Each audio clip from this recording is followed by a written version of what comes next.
salaamaaleykum mbokki internautes yi daleen ak jàmm suñu site bi ñu leen ñaan yéen abonné te bës ko sa notification bi ñu daal di wax àddu jëm ci mbirum pôle judiciaire financier kii di Amadou Sall di doom ci ancien président bi dafa nekk dans le viseur des enquêteurs mbirum 125 milliards de francs CFA bi nag dafa mel daal di nay jël ab nouvelle tournure homme d'affaires bii di Mamadou Racine Sy ak Amadou Sall di doom ci ancien chef de l'État bi sont désormais visés par le pôle judiciaire financier ab enquête aux ramifications explosives sur fond d'escroquerie et de blanchiment de capitaux. C'est la dernière nouveauté qui risque d'ébranler le paysage politico-judiciaire. Si pour l'instant, Kid Amadou Sall n'a pas encore été convoqué pour les besoins de l'enquête, la ratification prochaine des accords d'entraide judiciaire entre le Sénégal et le Maroc, déjà adopté en Conseil des ministres et prévu pour le 10 mars, soulève des interrogations. Bi la annonce nag ñu daal di koy def en grande pompe par le président de l'Assemblée nationale di El Malick Ndiaye à la fin de l'exercice des questions d'actualité auxquelles était soumis le premier ministre Ousmane Sonko. Bien que bi la accord daal dina am ab portée générale ñenn ñi daal di gis ab possible ciblage de la famille de l'ancien président de la République ak it yeneen ñi dignitaires établis dans le royaume chérifien convoqués en premier le 13 février dernier pour une audience de comparution devant le collège des juges d'instruction du pôle judiciaire financier. Député maire Agnam bi nag daal dinañ koy notifier ci fait pour lesquels il est poursuivi. Contre lui, le procureur daal dina requérir ab mandat de dépôt ak it pour ñeneen ñaari frère am yi nga xamante ne ni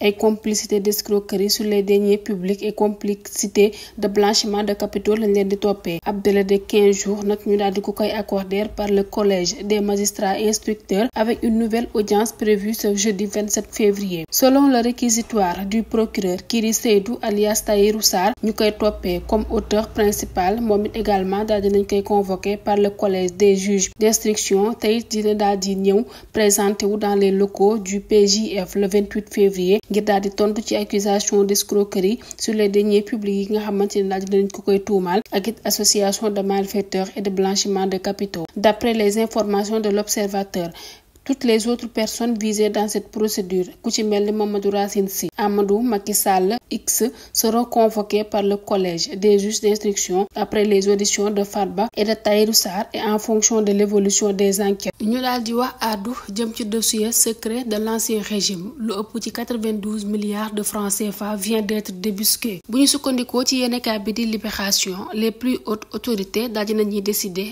indi ay leeral ci bile mbir nga xamante ne ni dafa daal di fulu sous le sceau du secret. Dans son rapport sur les finances publiques, la Cour mentionne que le ministre chargé des Finances dafa daal di signé woon en janvier 2022 au nom de l'État du Sénégal avec International Business Bank T et International Business Bank B une convention de crédit d'un montant de 91 milliards de francs CFA. Pour cette opération, Cour bi nag daal dina relever l'absence d'informations sur la nature et la destination du matériel à transporter, car tout simplement la convention a été scellée sous le sceau du secret comme c'était le cas avec le contrat d'armement impliquant le ministère de l'Environnement. En dehors de cela, Cour nag daal dina épingler la contractualisation d'une dette publique en dehors des procédures préalables prévues par la réglementation, le non-versement du produit au trésor public, mais aussi le remboursement par le trésor du reliquat de l'emprunt d'un montant de 80 milliards de francs CFA non comptabilisés dans ses livres. Pour la petite histoire, International Business Bank T et International Business Bank B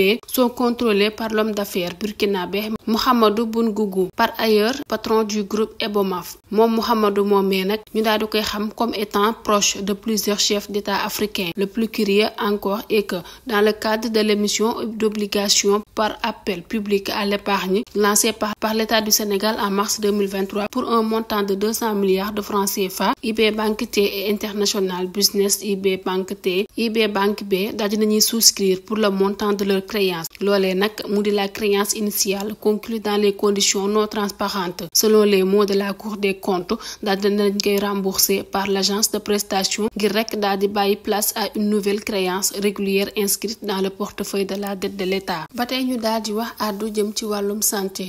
L'agent de santé utilisait le registre de l'hôpital pour violer les mineurs. Le 8 février dernier, la fille de Enya, âgée de 17 ans, accompagnée de son oncle maternel, a déposé une plainte contre le nommé Babacar Ndiaga Cissé pour collecte de données à caractère pornographique, détournement et tentative de détournement de mineurs. Le mis en cause mu nekk ab agent de santé officiant à la banque de sang du centre hospitalier régional bu Fatick. Selon les informations de l'Observateur, il aura fallu un peu plus de 5 mois pour que la présumée victime se confesse à sa famille. Daa dina confier à son oncle que ki nga xamante ne nii moo di B Cissé da ko daal di amal ay attouchements sexuels au courant mois d'octobre 2024. Son calvaire daa dina commencer lorsque l'accusé appelle sa mère pour la réclamer. Il a besoin de la jeune fille à son domicile. Pour quelle raison? L'on ne saurait pas plus que la mère qui ne pose pas de questions. Lorsque Enya se rend chez son supposé bourreau, rien de prime abord ne la prépare à ce qui l'attend. L'homme, après avoir installé la jeune fille au salon, serait ressorti de sa chambre avec une bouteille d'huile et un couteau. Sans transition, il lui aurait ensuite demandé un massage et des gâteries. Une bagarre aurait alors éclaté entre les deux, au cours de laquelle la jeune fille réticente parvient à s'échapper des mains de Babacar pour rentrer chez elle. Elle aurait dans le processus perdu son eau et subi des atussements sur cette partie de son corps. Yeneen ñetti mineur itam daal dinañuy déclarer ne rek dañoo daal di am ay relation avec Babacar. Auditionné en la présence de son oncle kii di M Socé N Ndiaye, ñaar ñi nga xamante ne nii ñoo daal di nekk victime yi dans un premier temps daal dinañuy confirmer yi les confessions, mais l'enquête poussée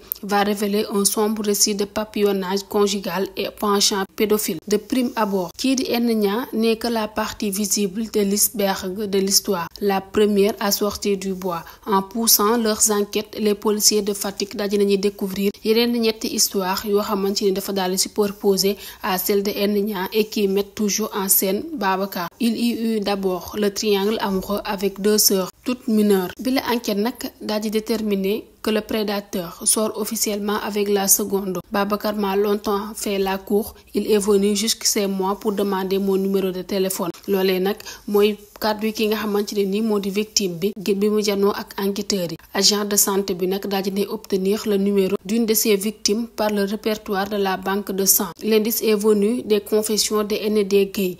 Au cours de son audition daal dina révélé que Babacar da ko daal di woo pour des raisons purement médicales. Ce dernier travaille en effet comme agent de santé de la banque de sang de l'hôpital régional de Fatick. Suite à un don de sang que la jeune fille aurait effectué courant janvier 2024 aux berges du Sine, la dina remplir un formulaire dans lequel elle a laissé son numéro de téléphone. Babacar s'en sert pour l'appeler sous prétexte que le laboratoire aurait découvert des traces d'hépatite sur son échantillon de sang et qu'elle a l'obligation de se rapprocher de lui pour la suite. L'emprise commence là pour cette dernière. Dans le téléphone de Babacar, il est enquêteur daal dinañuy trouver assez d'éléments qui consolident les confessions de N.D. Gueye ainsi que des autres mineurs. Ce même, s'il refute les accusations d'agression sexuelle de N Ndiaye, celle de FBCN à propos de la détention de vidéos pornographiques.